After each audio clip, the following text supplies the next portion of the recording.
നിലവിൽ 23 വയസ്സ് കേരളത്തിൻ്റെ അബ്കാരി ആക്ട് 15C പ്രകാരം 23 വയസ്സുള്ള ആൾക്ക് മാത്രമേ മദ്യം വാങ്ങാൻ കഴിയുള്ളൂ. അപ്പോൾ അതുമായി ബന്ധപ്പെട്ട് ഉള്ള നിർദ്ദേശങ്ങൾ സർക്കാരിൻ്റെ മുമ്പിലുണ്ട്.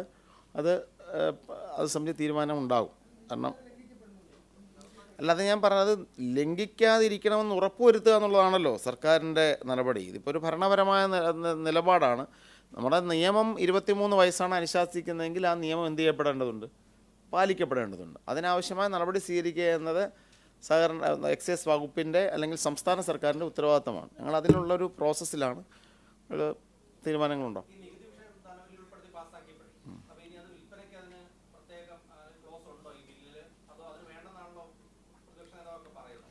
ഞാൻ പറഞ്ഞല്ലോ, ഞാൻ കഴിഞ്ഞ ദിവസത്തെ പത്രസമ്മേളനം നടത്തിയപ്പോൾ നിങ്ങളെല്ലാവരും ഉണ്ടെന്നാണ് കരുതിയത് അല്ലേ? അന്നുണ്ടായിരുന്നു എന്ന് കരുതുന്നു. 2-3 കാര്യങ്ങൾ. ഒന്ന്, ഇതുമായി ബന്ധപ്പെട്ടൊരു വിവാദമുണ്ടായപ്പോൾ സംസ്ഥാനത്ത് മുഖ്യമന്ത്രി നിയമസഭയിൽ പ്രസംഗിച്ചു. നമുക്ക് ഇത് ഇൻട്രൊഡ്യൂസ് ചെയ്ത LDF ആണ്. നാളെ ഇത് വിൽപ്പനയ്ക്കുള്ള സാഹചര്യം ഉണ്ടാവുകയാണെങ്കിൽ അന്ന് ചുമത്താൻ പോകുന്ന നികുതി സ്ലാബാണ് പ്രഖ്യാപിച്ചത്. വളരെ കൃത്യമായിട്ടല്ലേ പറഞ്ഞു? അദ്ദേഹം പറഞ്ഞു. അതിനുശേഷം ഞാനിവിടെ പത്രസമ്മേളനം നടത്തിയപ്പോൾ ഞാൻ പറഞ്ഞു, ഇത് വിൽക്കാനുള്ള അനുമതി കൊടുക്കേണ്ടത് ആരാണ്? അന്തിമമായ ഒരു അനുമതി കൊടുക്കണമെന്നുണ്ടെങ്കിൽ അതിൻ്റെ ഞാൻ നേരത്തെ അതിനു മുമ്പും പറഞ്ഞുകൊണ്ടിരിക്കുകയാണ്, മദ്യനയം അന്തിമം മാത്രമേ ഈ കാര്യത്തിൽ എന്ത് ചെയ്യത്തുള്ളൂ, തീരുമാനം വരികയുള്ളൂ. ഞാൻ എന്നിട്ട് അതിൻ്റെ ഒരു പ്രോസസ്സും പറഞ്ഞു. നമ്മുടെ സംസ്ഥാനത്തൊരു മദ്യം വിൽക്കണമെന്നുണ്ടെങ്കിൽ ആദ്യം ചെയ്യേണ്ടത് ലേബൽ രജിസ്ട്രേഷൻ നമ്മൾ ലേബൽ രജിസ്റ്റർ ചെയ്യണം. സംസ്ഥാനത്തെ എക്സൈസ് കമ്മീഷൻ മുമ്പായി ലേബൽ രജിസ്റ്റർ ചെയ്യണം. അത് കഴിഞ്ഞ് ബ്രാൻഡ് രജിസ്റ്റർ ചെയ്യണം. ബ്രാൻഡ് രജിസ്റ്റർ ചെയ്യപ്പെട്ടതിന് ശേഷം ആ ബ്രാൻഡ് രജിസ്റ്റർ ചെയ്യപ്പെടുന്ന കമ്പനി പിന്നെ ബിവറേജസ് കോർപ്പറേഷനുമായിട്ട് ഒരു ധാരണാപത്രത്തിൽ ഏർപ്പെടുത്തണം. എന്നിട്ടാണിത് വിൽക്കാനുള്ള അനുമതി എക്സൈസ് ഡിപ്പാർട്ട്മെൻറ്റ് എന്ത് ചെയ്യേണ്ടത്? കൊടുക്കേണ്ടത്. അപ്പം ഞാൻ അതിനിടയ്ക്ക് ഒരു ഉദാഹരണത്തിനായിട്ട് പറഞ്ഞു, ഈ കഴിഞ്ഞ ഗവൺമെൻറ് കാലഘട്ടത്തിൽ തന്നെ ലോ ആൽക്കഹോളിക് ബിവറേജസ് ഈ മിലിറ്ററി ക്യാൻറ്റീനുകൾ ഉൾപ്പെടെ കൊടുക്കുന്ന കാര്യത്തെ പറഞ്ഞു. അപ്പോൾ ഇവിടുത്തെ CPM സൈബർ ഹാൻഡിലുകൾ മന്ത്രിക്ക് എന്തറിയാം, ഇതെന്ത് പൊട്ടത്തരമാണ് പറയുന്നത്, അതായത് പിന്നെ മിലിറ്ററി ക്യാൻറ്റീന് ഇത് കൊടുക്കുന്നത് കേന്ദ്രമല്ലേ, ഇത് മന്ത്രി ഇതെല്ലാം അറിഞ്ഞിട്ടാണോ ഇറങ്ങുന്നതൊക്കെ പറഞ്ഞു. യഥാർത്ഥത്തിൽ ഇവിടെ മിലിറ്ററി ക്യാൻറ്റീനുകൾ ഉൾപ്പെടെ എവിടെയാണെങ്കിലും ലൈസൻസ് നൽകേണ്ട ഉത്തരവാദിത്വം ആരാണെന്നറിയാമോ? സംസ്ഥാന എക്സൈസ് വകുപ്പാണ്.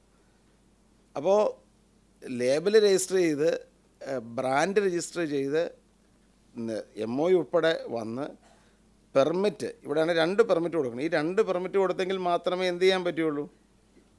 മദ്യം ഇവിടെ വിൽക്കാനായിട്ട് സാധ്യമാവുകയുള്ളൂ. അപ്പം ഞങ്ങൾ അന്നേ പറഞ്ഞു, ഈ ഒരു തീരുമാനം വരുന്നതിന് മുൻപ് വന്നു കഴിഞ്ഞാൽ അത് നിരസിക്കപ്പെടാനുള്ള തീരുമാനം നമ്മൾ സ്വീകരിക്കേണ്ടി വരും. മുഖ്യമന്ത്രി കഴിഞ്ഞ ദിവസം അത് വീണ്ടും പറഞ്ഞു. മുഖ്യമന്ത്രി പറഞ്ഞു, ഇത് മാത്രമാണ്, നയപരമായ തീരുമാനം മാത്രമാണ്, അത് കഴിഞ്ഞാലും അപ്പോൾ വിൽക്കണമെന്നുണ്ടെങ്കിൽ എക്സൈസ് വകുപ്പ് അനുമതി കൊടുക്കണം. അത് വരണമെങ്കിൽ എന്ത് തീരുമാനിക്കണം? മദ്യനയം നിലവിൽ വരണം എന്ന് പറഞ്ഞു. അത് കൂടാതെ അതിനെ സബ്സ്റ്റാൻഷിയേറ്റ് ചെയ്യാൻ വേണ്ടി ഇത്തവണ ഫിനാൻസ് ബില്ല്, നിങ്ങൾ ആ ഫിനാൻസ് ബില്ല് വായിച്ച് നോക്കിയാൽ മനസ്സിലാവുമെന്ന് കരുതിക്കുന്നു, അതിനകത്തൊരു കണ്ടീഷൻ വെച്ചിട്ടുണ്ട്. അത് പേരൻറ്റ് ബില്ല് നിലവിൽ വരണമെന്നുണ്ടെങ്കിൽ നോട്ടിഫിക്കേഷൻ വരുന്നതിന് ശേഷം മാത്രമേ ഈ പേരൻറ്റ് ബില്ല് നിലവിൽ വരും. പേരൻറ്റ് ബില്ലിലെ ക്ലോസ് 3 and 5 നിലവിൽ വരണമെന്നുണ്ടെങ്കിൽ നോട്ടിഫിക്കേഷൻ വരണമെന്നൊരു ക്ലോസ് ആഡ് ചെയ്യപ്പെട്ടിട്ടുണ്ട്. എന്ന് പറഞ്ഞാൽ സാധാരണഗതിയിൽ ഒരു ഫിനാൻസ് ബില്ല്, സാധാരണ ഏത് ബില്ലാണെങ്കിലും ഒരു ബില്ല് അവതരിപ്പിച്ച് കഴിഞ്ഞ് പാസ്സാക്കിയാൽ the day it comes to force എന്നുള്ളതാണ്. പക്ഷേ നമുക്കൊരു ക്ലോസ് ഉൾപ്പെടുത്താൻ സാധിക്കും. അതായത് ചില കേസുകളിൽ the parent bill delegates the power, അതായത് parent bill delegates the power to notification. If the parent bill delegates the power to notification വന്നതിന് ശേഷം മാത്രമേ എന്ത് നിലവിൽ വരത്തുള്ളൂ?